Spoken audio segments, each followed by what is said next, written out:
Do you enjoy comedy? Have you ever wondered how it became the powerhouse genre it is today? Many legendary comedians shaped its evolution. While Charlie Chaplin is often the first name that comes to mind, no list would be complete without William Frawley. Frawley is best remembered as the grumpy yet lovable Fred Mertz on the classic sitcom I Love Lucy. His sharp comedic timing and irritable but endearing personality made him an instant fan favorite. Paired with Vivian Vance, who played his on-screen wife Ethel, the two created some of television's most iconic moments. But behind the cameras, their relationship was far from warm. Offset tensions and constant feuds strained their partnership, though they kept things professional for the sake of the show. Even decades after his passing, William Frawley's portrayal of Fred Mertz continues to resonate with audiences of all ages. Yet, when he died, something happened that sent shockwaves throughout Hollywood. What was it? Stay with us to find out. William Clement Frawley was born on January 26, 1887, in the small town of Burlington, Iowa, to Michael A. and Mary E. Frawley. Raised in a close-knit family with 4 siblings, including his brother Paul, William developed an early gift for humor and quick wit. Little did his parents know, their second son would grow up to become one of television's most beloved entertainers. Not everyone supported his dream, though. His deeply religious mother strongly discouraged him from pursuing a life in entertainment. Still, William pressed on.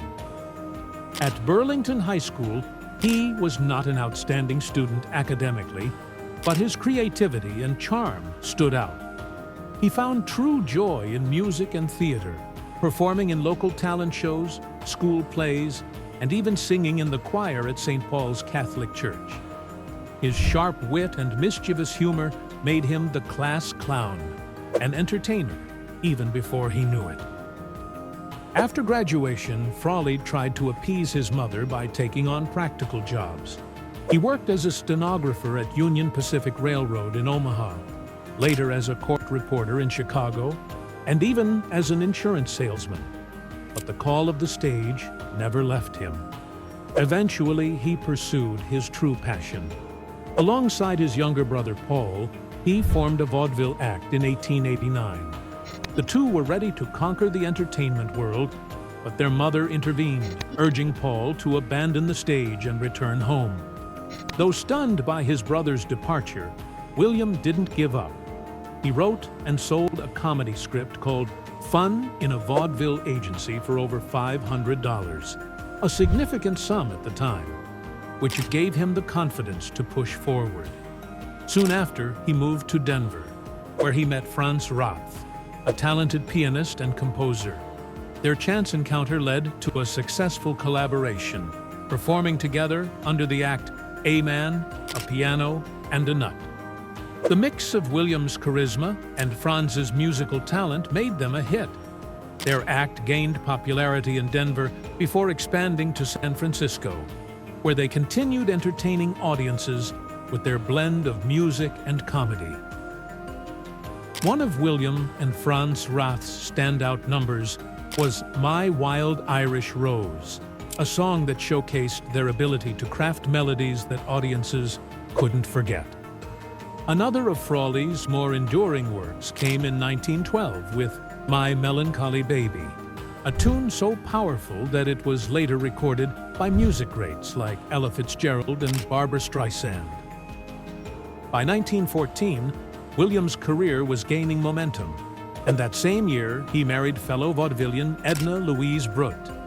Together, they created the act Frawley and Louise, touring extensively with a blend of light comedy, music, dance, and witty banter. Quainty, but unlike their onstage chemistry, their marriage was anything but harmonious. Always restless, William was determined to grow as a performer. In 1916, he took a gamble on film, appearing in 5 silent movies. Ultimately, he realized his heart still belonged to the stage, a decision that would eventually prove wise. though he didn't yet know it. By 1921, William and Edna had separated.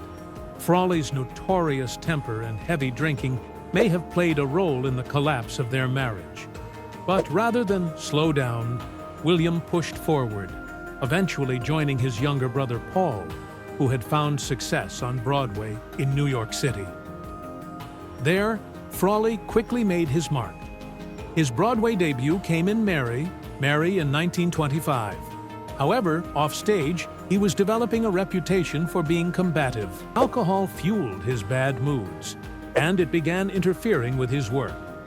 Things came to a head in 1928 during a performance of That's My Baby, when Frawley lost control and punched fellow actor Clifton Webb square in the nose. He was immediately fired. Yet his talent couldn't be denied. He returned to the stage and in 1932 proved his versatility with his first dramatic role in the original production of 20th Century by Ben Hecht and Charles MacArthur, playing press agent Owen O'Malley. By 1933, Frawley decided to take another chance on film. He appeared in short comedies and musicals, including Moonlight and Pretzels for Universal.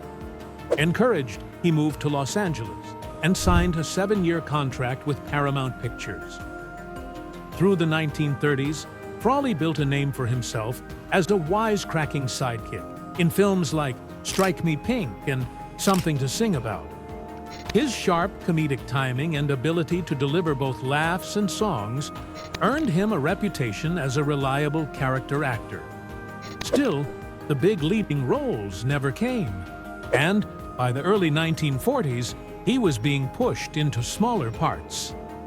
Even so, he delivered memorable performances in Double or Nothing, 1937, and Blossoms in the Dust, 1941, proving he had the resilience to weather Hollywood's ups and downs. But as the years went on, studios began to see him as too old and too difficult to cast. By his mid-60s, Frawley was considered washed up, a relic from a bygone era. Then came the opportunity that would change everything. In 1951, William heard that Desi Arnaz and Lucille Ball were casting for a new television comedy. Their production company, Desilu, was preparing to launch I Love Lucy, and they needed someone to play Fred Mertz, the cranky, penny-pinching landlord. It was the role of a lifetime, and William knew it. After his audition, he didn't sit around waiting for news. Instead, he boldly called Lucille Ball herself to ask if he'd gotten the part. Ball was taken aback. She barely knew him, but his persistence made her reconsider. After talking it over with Desi Arnaz, they agreed. William Frawley was Fred Mertz. His real-life gruffness, his old-school manner, and his sharp tongue fit the character perfectly. Frawley had a notorious reputation for being hard to work with, and CBS executives were hesitant. His drinking, his temper, and his unpredictability worried them. So Arnaz laid down strict ground rules. Frawley would be on a 3-strike system. Strike 1, he'd be forgiven. Strike 2, he'd face consequences. Strike 3, he was out. If William Frawley wanted this chance, he had to play by the rules, and for the first time in years, he was ready to do just that. Desi Arnaz knew William Frawley had his vices, so he gave him a little wiggle room. Written into Frawley's contract was a clause that allowed him to skip work during the World Series, if the New York Yankees were playing. In fact, he missed 2 episodes because of this, without ever getting into trouble. But surprisingly, Frawley behaved himself. He understood the alternative. If he didn't make I Love Lucy work, he would fade into obscurity. He loved the job too much to risk that. On set, he kept his drinking under control, showed up prepared, and made sure his lines were memorized. He would rehearse with the cast, then fine-tune his timing, often working closely with Desi Arnaz to shape the show's unique comedic rhythm. When I Love Lucy premiered on October 15, 1951, it became an instant phenomenon. Each cast member seemed born for their role. As Fred Mertz, Frawley was perfect, a cranky, penny-pinching landlord whose grumbling and scheming balanced Lucy Ricardo's endless antics. His quick wit, sharp tongue, and occasional ad-libbed zingers even left his co-stars struggling not to laugh. Off-screen, he and Lucille Ball developed a warm friendship, with Frawley often teasing her in good fun. But with Vivian Vance, who played his on-screen wife, Ethel, things were different.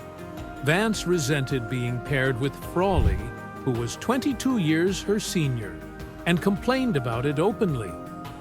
Frawley overheard, took offense, and never forgave her. Their animosity carried on for years, boiling over behind the scenes. Ironically, this tension only made their on-screen marriage more believable.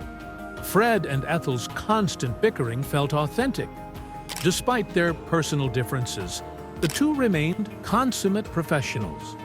Together, they created some of the most iconic moments in television history.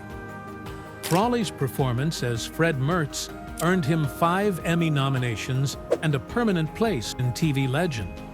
In 1960, he was honored with a star on the Hollywood Walk of Fame at 6322 Hollywood Boulevard. From there, Frawley returned to prominence with another sitcom, My Three Sons. He played Bub, the live-in grandfather and housekeeper to Fred McMurray's widowed father. Yet, Frawley never felt at home on that set. Unlike I Love Lucy, where the cast worked closely together, My Three Sons used an unusual filming method. McMurray shot all his scenes in just 65 days, then left the set, leaving Frawley and the others to film without him. The family atmosphere wasn't the same, though Frawley continued to give the role his all. Then, in March of 1966, tragedy struck. Just 5 days after his 79th birthday, William Frawley collapsed from a heart attack while walking along Hollywood Boulevard. His death sent shockwaves through fans and the entertainment industry alike. Lucille Ball mourned deeply, calling him one of her dearest friends and one of the greatest character actors television had ever known. Daisy Arnaz paid tribute with a full-page ad in the trade papers reading simply, "Buenas noches, amigo." Arnaz and Fred McMurray even served as pallbearers at his funeral. One of the most surprising attendees was Vivian Vance. Though their relationship had been notoriously bitter, she set aside their feud to honor her former co-star. For many, it was a poignant moment, proof that even the most complicated bonds in show business could find closure. William Frawley was laid to rest at the San Fernando Mission Cemetery in Los Angeles. From his vaudeville beginnings to his rise as one of television's most beloved character actors, his life was a story of grit, wit, and survival in an unforgiving industry. A flawed man with a sharp tongue and a sharper sense of humor, he left behind a legacy that continues to shine. For millions of fans, Fred Mertz lives on, grumbling, scheming, and stealing scenes, just as William Frawley always intended.